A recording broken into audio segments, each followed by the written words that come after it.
नए साल का तो आगाज हो गया है और अब है बारी बजट की। 1 फेब को आ जाएगा बजट। ठीक उससे पहले हम ये चाहते हैं कि रियल एस्टेट को लेकर इस बार काफ़ी बज़ है मार्केट के अंदर। सरकार की योजना ये है कि अपनी ट्रेजरी भी कम ना हो और लोगों को रिलीफ दिया जाए। उसका सबसे बढ़िया स्ट्रेटजिकली सेक्टर जो हो सकता है वो रियल एस्टेट हो सकता है, चाहे वो फ्लैट्स की बात हो या अफोर्डेबिलिटी को लेकर बात हो या फिर हाउसिंग फाइनेंस को लेकर बातचीत हो। तो इसलिए जब इन सब चीज़ों की बात हो ही रही है तो फिर हमने भी सोचा क्यों ना उसका कुछ आंकलन पहले से किया जाए। इसलिए मैंने देश के कुछ अच्छे बड़े बिल्डर्स को अपने साथ जोड़ा, हाउसिंग फाइनेंस के देश की सबसे बड़ी दिग्गज कंपनी को अपने साथ जोड़ा और उन सबसे हम बातचीत करके एक व्यू पॉइंट रखने की कोशिश आपके सामने कर रहे हैं कि इस बार की बजट एक्सपेक्टेशन क्या है। आप जो विंडोज़ में 4 तस्वीरें देखेंगे मेरे साथ, उसमें सबसे पहले आपको प्रदीप अग्रवाल जी दिखेंगे। सिग्नेचर ग्लोबल के एमडी एंड चेयरपर्सन हैं और उन्होंने हमसे बातचीत की है और उनसे हम थोड़ा आइडिया लेंगे कि एक्चुअली में इस बार के बजट एक्सपेक्टेशंस क्या हैं। दूसरी तस्वीर में आप देख पा रहे हैं गिरीश कौसगी हमारे साथ हैं, जो कि एमडी एंड सीईओ हैं पीएनबी हाउसिंग के। ये देश की सबसे बड़ी कंपनीज में से एक है हाउसिंग फाइनेंस की। तो उनसे भी हमने एक व्यू पॉइंट लेने की कोशिश करेंगे कि इस बार के बजट में क्या आ सकता है, क्योंकि उनकी कंपनी डायरेक्टली काफ़ी बड़ी बेनिफिशियरी हो सकती है। विमल नादर आपको दिख रहे होंगे, कॉलियर्स के हमारे साथ हैं, रिसर्च हेड है वहाँ पे वो। तो उनका भी अपना एक रिपोर्ट्स आती हैं प्री बजट पोस्ट बजट्स, तो उनका अपना कुछ एनालिसिस है वो हम आपके सामने रखेंगे। और साथ ही उदित जैन भी हमारे साथ होंगे, जो कि वन ग्रुप के एमडी हैं। उनसे हम जरा बातचीत करके थोड़ा और आंकलन करवाएंगे कि एक्चुअली में रियल एस्टेट के अंदर इस समय और क्या चल रहा है। तो दो बड़े बिल्डर्स हो गए, एक रिपोर्ट एजेंसीज हो गई और साथ ही एक देश की एनबीएफसी हो गई। इन चारों से हम जरा बातचीत करेंगे। तो बजट आने वाला है। बजट से ठीक पहले हमें चाहते हैं कि सारी वॉइसेस एक साथ हम आपके लिए लेके आए और इस वॉइसेस में से एक सबसे बड़ी वॉइस है सिग्नेचर ग्लोबल के प्रदीप अग्रवाल जी। उनसे बातचीत करके हमेशा अच्छा लगता है, दो रीज़न से। पहला रीज़न, एक तो बिल्कुल फैक्चुअली डाटा से बोलते हैं और सारी बात बिल्कुल स्पष्टता से बोलते हैं, और दूसरा वो कंज्यूमर्स के हित में हमेशा रहते हैं, चाहे वो सरकार से क्वेश्चंस पूछने को हो या उनके सामने मैंडेट रखने का हो या फिर वो अपने ही प्रोजेक्ट्स में कुछ ना कुछ हो, तो कंज्यूमर्स उनके लिए सर्वोपरि होता है। इसलिए हमने सोचा कि क्यों ना प्रदीप सर को पहले से ही जोड़ के थोड़ा बजट की एक्सपेक्टेशन समझे कि इंडस्ट्री की मांग क्या है और पर्टिकुलरली नॉर्थ के जितने प्रोजेक्ट्स हैं उनमें कुछ स्पेशल एग्रीमेंट या कुछ स्पेशल डिमांड तो नहीं है। पहले तो प्रदीप सर बहुत बहुत शुक्रिया, थैंक यू वेरी मच समय देने के लिए। आपसे बातचीत करके हमेशा अच्छा लगता है और मैं थोड़ी माफ़ी भी चाहूँगा, आपका व्यस्त शेड्यूल में से मैंने समय आपसे ले लिया। प्रदीप सर, पहले तो मैं बजट पे सबकी उम्मीदें दो हिस्सों से हैं। पहला, एक तो थोड़ा डिस्क्रिशनरी यानी कि डिमांड कम ना हो, सरकार के लिए चैलेंज है। इस बार बजट में शायद डिमांड को बढ़ाए रखने के लिए कुछ न कुछ अच्छे कदम उठाए जाएंगे। दूसरा, सरकार चाहती है उसकी गुल्लक में पैसे भी कम ना हो और रियल एस्टेट बहुत बड़ा पैसा डालता है, वो भी कम नहीं होना चाहिए। ये तालमेल कैसे बैठेगा सर? तो नमस्कार डिम्पी जी, सबसे पहले तो आपका बहुत बहुत धन्यवाद इस प्रोग्राम पर बुलाने के लिए। आपने बिल्कुल ठीक कहा। देखिए, गवर्नमेंट के पास बहुत सारी चीजें हैं जिनके ऊपर उन्हें काम करना है, लेकिन अगर रियल एस्टेट इंडस्ट्री की बात करें तो मुझे लगता है ये देश की जो जीडीपी है उसमें एक बहुत बड़ा ड्राइवर है। क्योंकि आप ये देखिए, इस देश की जीडीपी में लगभग 8% से भी ज्यादा का जो योगदान है वो रियल एस्टेट का है। और अगर हम किसी भी देश की बात करें तो उसका जो इंफ्रास्ट्रक्चर और जो रियल एस्टेट है, जब तक वो बेहतर नहीं होगा तब तक उस देश को कहीं ना कहीं विकसित देश नहीं माना जाएगा। जब प्रधानमंत्री जी कहते हैं कि 2047 में हम भारत को डेवलप कंट्री बनाएंगे, तो मुझे लगता है उसके अंदर सबसे ज्यादा जो जरूरत होगी वो घरों की है। और घरों को बनाने का जितनी भी उसके बीच में आने वाली जो हर्डल्स हैं या जितनी भी सुविधाएं दी जा सकती हैं, मुझे लगता है वो इस बजट में वित्त मंत्री जी से हम उम्मीद कर रहे हैं कि जरूर कुछ ना कुछ ऐसा इस बार वो अपने बजट में जरूर एक कॉमन मैन को कुछ दे रहे होंगे।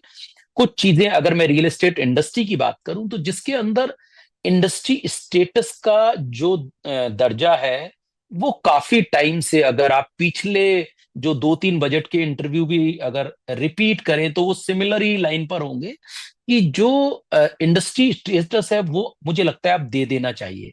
उसका रीजन क्या है कि जो पैसा चाहिए कंस्ट्रक्शन कॉस्ट के ऊपर, जो इंटरेस्ट लगता है वो अभी काफी ज्यादा हायर है। अगर इंफ्रास्ट्रक्चर स्टेटस मिलेगा तो वो कहीं ना कहीं एक काफी बड़ा हेल्पफुल होगा for the real estate developers. दूसरी बात, जो इंफ्रास्ट्रक्चर के ऊपर इस बार जो एक्सपेंडिचर देने वाले हैं, मैं उम्मीद कर रहा हूं इस बार भी वो कुछ ना कुछ काफी बड़ा नंबर इसमें बढ़ाकर देंगे, क्योंकि उसके बिना तो रियल एस्टेट का भी कोई लॉजिक नहीं है आगे जाने का। क्योंकि जितना बेहतर इंफ्रास्ट्रक्चर होगा, उसके किनारे बनने वाले जो शहर है वो बनने आसान होंगे।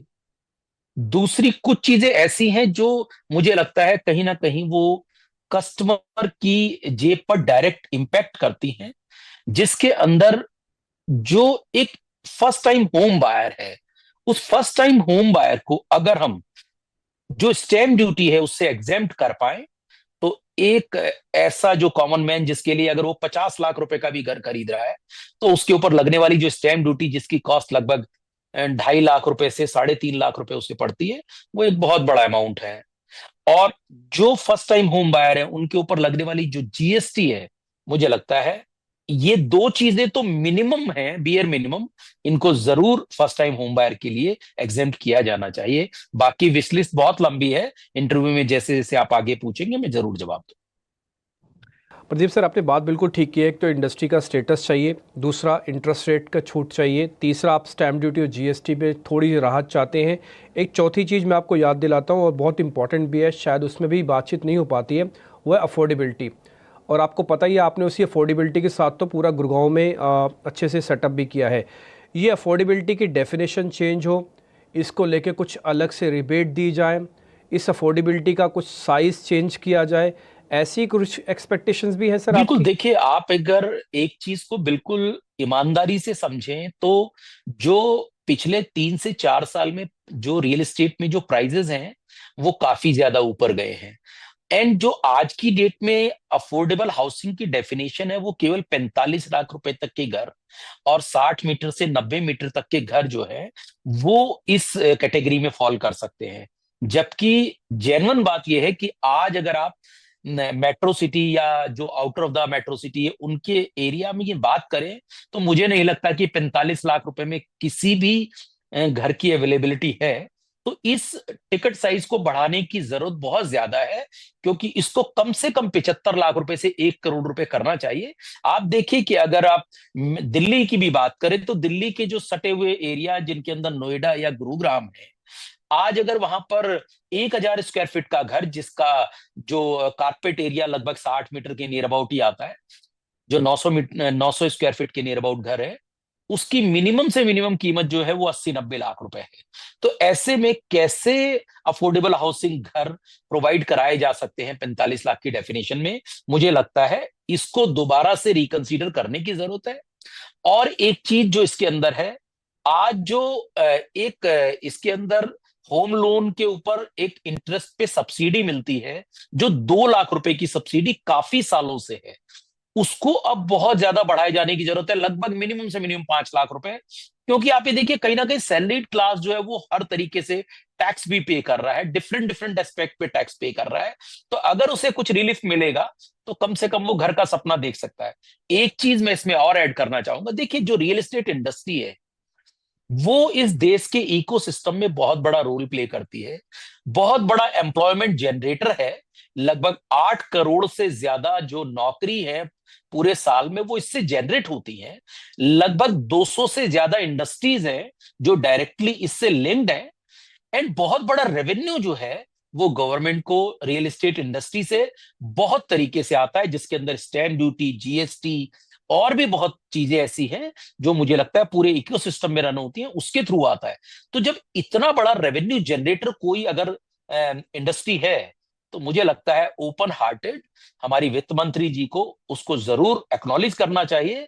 और जो भी ऐसी ये हमारी जो चीजें, इससे गवर्नमेंट को कोई इम्पैक्ट भी नहीं होने वाला है। आप ये देखिए अगर इंडस्ट्री स्टेटस जाता है तो मुझे नहीं लगता उससे गवर्नमेंट को कोई किसी भी तरीके का सर रेवेन्यू के ऊपर नुकसान होने वाला है। अगर फर्स्ट टाइम होम बायर को कुछ अगर रिलीफ दे भी देंगे तो मुझे नहीं लगता कि वो कोई बहुत बड़ा रेवेन्यू के ऊपर कोई इम्पैक्ट डालने वाला है। तो आपके माध्यम से, क्योंकि आपका चैनल जो है बहुत सारे व्यूअर्स देखते हैं और साथ में जरूर मुझे लगता है वित्त मंत्री जी और उनके जितने अधिकारी हैं जरूर कहीं ना कहीं इनको देखते होंगे, तो मेरा उनसे हैंड फोल्डेड रिक्वेस्ट है कि जो फर्स्ट टाइम होम बायर है उनके लिए ये जो पॉलिसी है दोबारा से रिडिजाइन होनी चाहिए, और कुछ ना कुछ ऐसा जरूर हो कि जो एक कॉमन मैन है उसके चेहरे पे मुस्कान आ सके। बिल्कुल, बिल्कुल सर, और ये बात आपने बिल्कुल ठीक कही, क्योंकि हम भी कोशिश कर रहे हैं कि आपकी वॉइस मंत्रालय तक पहुंचाएं। इसलिए हम जो भी वीडियोस बना रहे हैं उन सब वीडियोस में खुद एफएम को भी टैग कर रहे हैं ताकि उन तक किसी ना किसी तरह से वॉइस पहुंच जाए। प्रदीप सर, फिर भी मैं एक छोटा सा हाइपोथेटिकल कंडीशन आपसे पूछना चाहता हूं। जो भी चीज़ें हमने अब तक डिस्कशन की है, चाहे वो इंटरेस्ट रेट पे डिबेट हो, स्टैम्प ड्यूटी की रिलीफ हो, अफोर्डेबिलिटी वाला मैटर हो, या फिर इंडस्ट्री का स्टेटस हो, मान लीजिए कोई डिसअपॉइंटमेंट आ जाती है तो डिमांड कम तो नहीं हो जाएगी ना सर रियल एस्टेट में? मैं थोड़ा ये पता करना चाहता हूँ क्योंकि ये बड़ा क्रूशल है इस समय नहीं, पता करना। आपका जो सवाल है बिल्कुल वाजिब है। देखिए, हर चीज को करने का ना एक वक्त होता है। आज हमारी जो देश की जिस तरीके से इकोनॉमी रन कर रही है, लोगों की जो अफोर्डेबिलिटी इंडेक्स है वो भी इंक्रीज हुआ है। रियल एस्टेट मार्केट जो लास्ट डिकेड के अंदर काफी ज्यादा जिसने स्ट्रगल किया था, आफ्टर रेरा रिजीम वो काफी ज्यादा बेहतर हुआ है, और अब बहुत सीरियस डेवलपर इसके अंदर आकर काम कर रहे हैं। मुझे लगता है अगर राइट टाइम पर राइट चीजें की जाए तो उसका इम्पैक्ट ज्यादा होता है। और दूसरी चीज, ये रियल एस्टेट इंडस्ट्री अगर आज किसी चीज को प्लान करते हैं तो उसका जो डिलीवरी टाइम है वो भी 4 से 5 साल मिनिमम है। तो आज मुझे लगता है अगर चीजें डिजाइन करने में देर किया जाएगा तो देखिए रियल एस्टेट इंडस्ट्री में कहीं ना कहीं इम्पैक्ट अगर ये आएगा तो केवल यही होगा कि हाउसिंग सप्लाई की जो है वो शॉर्टेज बनी रहेगी, और जो प्राइजेस हैं वो कंट्रोल करना बड़ा मुश्किल रहेगा। एंड आप जानते हैं कि जब रॉ मटेरियल कॉस्ट बढ़ती जा रही है, इंटरेस्ट कॉस्ट बढ़ती चली जा रही है, जो सैलरीज हैं या जो कॉस्ट लेबर कॉस्ट है वो अगर इंक्रीज होती चली जाएगी तो कहीं ना कहीं जो एक कॉमन मैन के हाथ से उस मकान का सपना दूर होता चला जाएगा। तो आपके माध्यम से यही मेरा कहना है कि राइट टाइम पर अगर इसे इंट्रोड्यूस किया जाए तो ये बहुत बड़ा इम्पैक्ट आने वाले टाइम में, जो 20-25 साल का जो टाइम हमारे प्रधानमंत्री जी ने सेट किया है 2047 का, उस तक हर परिवार को एक घर जरूर मिल पाएगा। नहीं, बात आपकी बिल्कुल ठीक है प्रदीप सर, और ये बात सच भी है। ये आप रोज़ एक्सपीरियंस भी करते हैं, जिस समय आपको भूख लगी हो और उस समय आपको खाना मिल जाए तो खैर खाने का स्वाद भी बढ़ जाता है। बहुत बहुत शुक्रिया Pradeep sir, thank you very much, आपने हमारे लिए समय निकाला। अच्छा लगा आपसे बातचीत करके। Thank you very much sir. Thank you.